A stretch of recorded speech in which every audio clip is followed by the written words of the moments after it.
ውለታ አለብኝ። የምን ውለታ? አንድ ቀን ሂሳብ ስናወራረድ እነግርሃለሁ። ምን እናወራረደው ሂሳብ አለ? በአንቺ ምክንያት ከአባቴ ጋር መጣላት የለብኝ። ኧረ ጥላታችሁ ይጣላ። ግን እኮ ዝም በይ አስመሰል። ነይ ውጪ። እንደው ተረጋጋ ካሌብ። ነይ ውጪ። ብሩን ሰጠሽ? አልሰጠኝም። እና ቆይ ለምንድን ነው የምትጠጪው? የሆነ ደስታሽን የምታከብሪ እኮ ነው የምትመስለው። በደንብ ድንቀም ሲያ አልቀበለውም ማለት ከተስማማ በቂ ነው። እኔ መሞት የለብኝም። ለአንተ ብዬ ብዙ ነገር አጣው። ራሴን ግን ማጣት አልፈልግም። ያለ እኔ እኮ መኖር እንደማትችይ ነበር የምትነግሪኝ። አሁን ግን የተረዳሁት ሰው ያለ ገንዘብ መኖር እንደማይችል። ምን? አንቺ ነሽ ይሄንን የምትናገር? አሁን እኔ እናንተ የምንዋደደው ካስተዋልክ ገንዘብ ሲኖረኝ ነው። ለሱ ራሱ ተቀይራበት ነው። እሱም ላይ ምንም እያወራችሁ አይደለም። ራስ ዘለ ያደርጋል።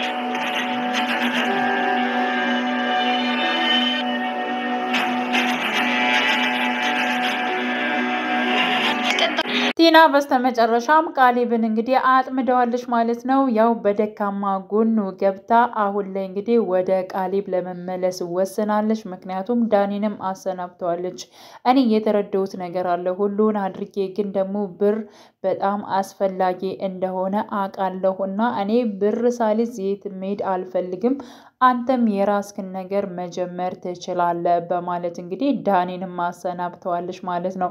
ከቃሊብ ፍች እፈልጋለሁ ባለው መሰረት ፍች እፈልጋለሁ ሲል ቃሊብ ብሩን እንድሰጠኝ እፈልጋለሁ፣ እንዲሁም ደግሞ የራት ግብዣ ለመጨረሻ ጊዜ ለትውስታ የሚሆን እፈልጋለሁ የሚል ነገር ድርድር ነበር እያቀረበችለት ማለት ነው።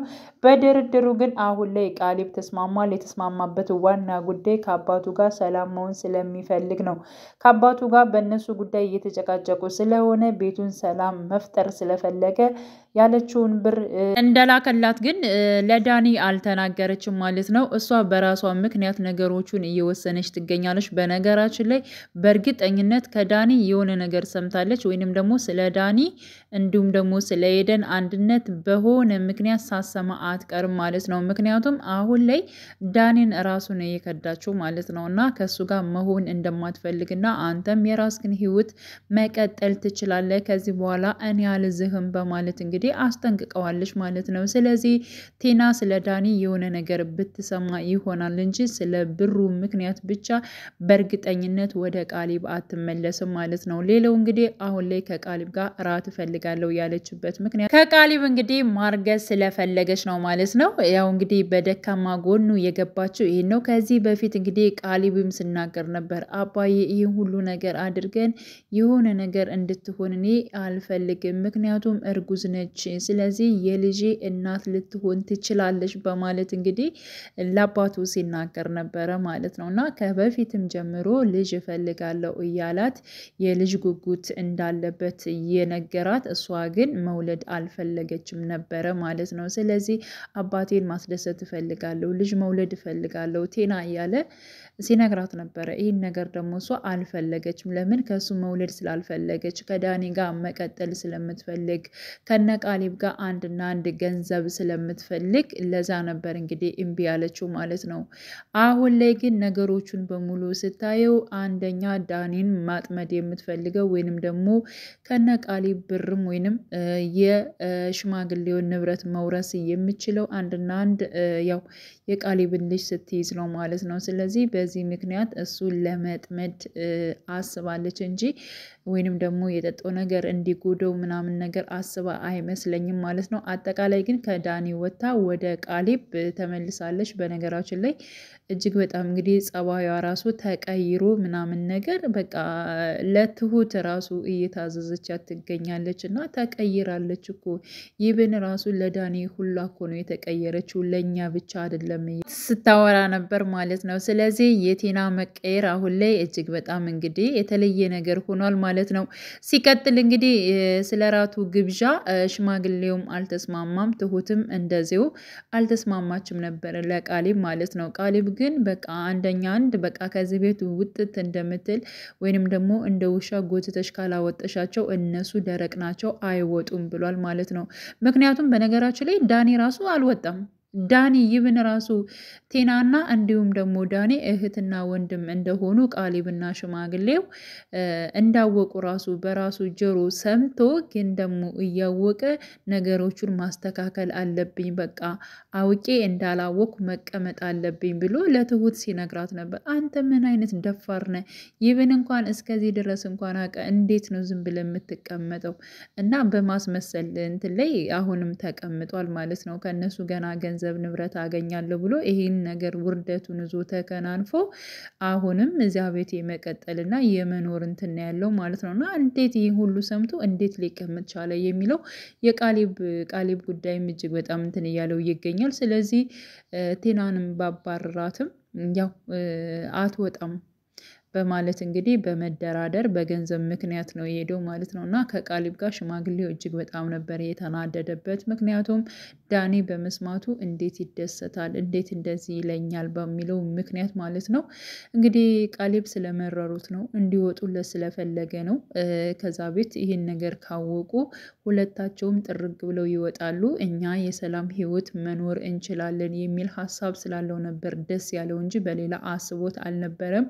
ግን ደግሞ ሽማግሌው አንተ እኮ ሲጀመር እኔን አይተኸኝ አታቅም በፊትም ብትሆን ትሁት ነች እንጂ አንተ አይኖቼ እያነቡ ራሱ በንቤ ራሱ መረዳት አልቻልክም። ስንት ነገር ስታሰቃይኝ እንዲሁም ደግሞ አብረው ሲያሰቃዩኝ ሲኖሩ አንተ የት አይተህ ነው? ስለዚህ የተሰቃየሁት የታመምሁት እኔ ነኝ አንተ ምንም አልሆንክም በማለት እንግዲህ ቃሊብንም ሲናገረው ነበር። እንደዚህ እኔ መልካም ልጅ ነው እንጂ ያሳደግኩት እንደዚህ ቅል መሆንክን አላወቅኩም በማለት እንግዲህ ሽማግሌውም ቃሊብን ተናግሮታል። አባዬ እኔ ቅል አይደለሁም ለምንድነው እንደዚህ የምትለኝ እያለ ሲናገረው ነበረ ማለት ነው። ሲቀጥል ሽማግሌው ባለበት ቦታ ሄዶ እኔ ላማክርህ ወይንም ደግሞ ላወራህ ነው አባዬ እኔ እኮ ልጅህ ነኝ በቃ ማውራት ባለብን ነገር እናውራ በማለት እንትን ብሎት ነበረ። ግን ሽማግሌው ደግሞ እኔ እያነበብኩ ነው ማውራት የፈለከውን ነገር ማውራት ትችላለህ በሚለው አሁን ቴና ከቤት ልትወጣ ነው። ስለዚህ ብር ጠይቃኛለች ብሩስ ይሁን ሌላ ምን ጠየቀች ብሎ ስላዳሩ ምክንያት ነው ስለ ግብዣው ማለት ነው። ስለዚህ ይሄ ሁሉ ምን አስፈለገ? የግብዣው ሌላ ጣጣ እዞ እንዳይመጣ እፈራለሁኝ። ስለ ብሩ ጉዳይ ግን ችግር የለውም ብሎ ነበር እንግዲህ ሽማግሌው የተናገረው ማለት ነውና በንዴት ራሱ አንተ ራሱ አብረ ራሱ መውጣት ትችላለህ ብሎት ነበር ከቤቱ ማለት ነውና ብቻ ቃሊብ በጣም ግራ ተጋብቶ ይገኛል። አሁን ላይ ደግሞ በእርግጠኝነት ራሷ ቴና ቃሊብን ታጠምደዋለች። ቃሊብን በምታጠምደው ሰዓት እጅግ በጣም የሚጎደው ሽማግሌው ነው ማለት ነው። ሽማግሌው ግን ይጎዳል። ምክንያቱም ቴና ክፉ ነገርና መጥፎ ነገር ከመስራት ወደ ኋላ ስለማትል ከስተቷ ስለማትማር ማለት ነው። በጣም እንትን ነች በቃ ይብን ራሱ እንትን አትልም። አሁን ዳኒ ለነገሮቹ ራሱ ትንሽ ይራራል ይባላል። እሷ ግን ምንም አይነት ርራህ ነገር የላትም። አንድና አንድ ራሷን ብቻ ማስደሰትና ስለ ራሷ መኖር ብቻ ነው የምታውቀው እንጂ ሌላ ምንም የምታውቀው ጉዳይ የለም ማለት ነውና ከቃሊብ አረገዘች ማለት ደግሞ ቃሊብ ደግሞ እንዴት የልጄን እናት ላባርራት እችላለሁ? እንደዚህማ አይሆንም ልጄን እኮ ነው ያረገዘችው ብሎ የሚከራከር ይመስለኛል። ግን ደግሞ ሽማግሌው እንደዚህ ይብን እንኳን እንደዚህ ቃሊብ ስህተት ቢሰራ እሷ በዚህ መልኩ ብጠምደው ወይንም ደግሞ በስሯ ብታደርገው ይብን ማለት ነው ሽማግሌው ከቤት እነሱን ማስወጣት አለባቸው ብዬ ነው ማስበው ማለት ነው። ካለዚያ ግን ለሽማግሌው በጣም እንትን ስለሚሆን ማለት ነው። እና ዳኒ አሁን ላይ እጅግ በጣም እንግዲህ ግራ እየተጋባ መጥቷል ማለት ነው። ከምንም አልሆንም። በነገራችን ላይ በፊት ነበር ቴና ከምንም አትሆንም ማጨብጨባ ነው የምትቀረው እያልኩ ነበር። እንግዲህ ቴና በራሷ እርምጃ ተጉዛ ነገሮችን በሙሉ እንደገና ወደ ቃሊብ እንትን ለመግባት ሞክራለች። አሁንም ታጠምደዋለች። በነገራችን በትክክል ታጠምደዋለች ሲጀምር ማለት ነው። እና ይህንን አማራጭ ራሱ እንደምትጠቀም እኔ ከበፊት ራሱ እያሰብኩት ነበረ። ግን ዳኒ ከምንም ነገር የለበትም ስላችሁ ከብርም አልሆነም። እንደገና ከሚወዳት ከሚያፈቅራት ራሱ ከኤደን ራሱ መሆን አልቻለም ማለት ነው። እና አሁን ላይ ቲና መቀየር ራሱ ዳኒ በጣም እየገረመው ነው። ሲጀመር ባገኘች ጊዜ ሁልጊዜ እንደተቀየረች ነው። በባለፈው ሽማግሌው በስምሽ ቤት አርጌልሻለሁ ሲላት በቃ ጥፍት ብላስ ብቻዋን ስትዝናና ቆይታ ነው የመጣችው። አሁንም ልክ እንደዚያው ማለት ነው። እና ግን ስለ ዳኒ ያወቀችው ነገር አለ እና ዳኒ ራሱ ይብን ራሱ በቃ ላግዝሽ በቃ እዚህ በፊት ራሱ ወስናቸዋለሁ አደርጋቸዋለሁ ያልሽውን ራሱ መጥፎ ነገሮችን ቢሆኑ ላግዝሽ በቃ አናግሪኝ በቃ እንመካከር ብሏት ነበረ ማለት ነው። እየለመናት ነው በነገራችን ላይ አልፈልግም ብለዋለች ግን እሱ እየለመናት ነው። እሷ ደግሞ እስከዛሬ የመከርከኝ ይበቃል እሱን ሴቭ እያደረኩኝ እጠቀመዋለሁኝ ለጊዜው ብቻዬን ነው የማደርገው ያቀድኩት እቅድ ሰው አያስፈልገኝም ብላለች። እንግዲህ ሰው የማያስፈልጋት ከሆነ በእርግጠኝነት የምታደርገው ያው ከቃሊብ ታረግዛለች። ሌላ ምንም እንትን የለም። በዚያ ምክንያት ነው እንግዲህ ቃሊብን እሷ ልታጠምደው የምትችለው ማለት ነው። ቃሊብ ደግሞ እጅግ በጣም የዋህ ነውና በትንሹ እንትን ነው የሚለው ግን ደግሞ አባቱ ነው የሚያሳዝነኝ። በነገራችን ላይ እንደዚህ አልጋ ስታሰቃየው ኖራ እሷ የልጁ ሚስት እንደገና ድጋሚ ስትሆን በጣም ነው የሚያናድደው ማለት ነው። ትሁት ወይንም ደግሞ ኤደን ቢሆኑ የቃሊብ ማለት ነው ቃሊብ ቢያገባቸው ደስ ይል ነበር ግን ደግሞ አልሆነም። እንግዲህ በዚህ በኩል ጠምደዋለች ማለት ነው። እንግዲህ ሁላችንም አብረን የምንጠብቅ ይሆናል። ውድ ቻናሌ ተከታታዮች ቤተሰቦች በያላችሁበት ሰላማችሁ ይብዛልኝ። ለቤቴ አዲስ የሆናችሁ የደውል ምልክቱን በመጫን ቤተሰብ ይሁኑ። ነባር ቤተሰቦችም ስለምታበረታቱኝ እጅግ በጣም አመሰግናለሁ። መልካም ጊዜ ተመኘውላችሁ።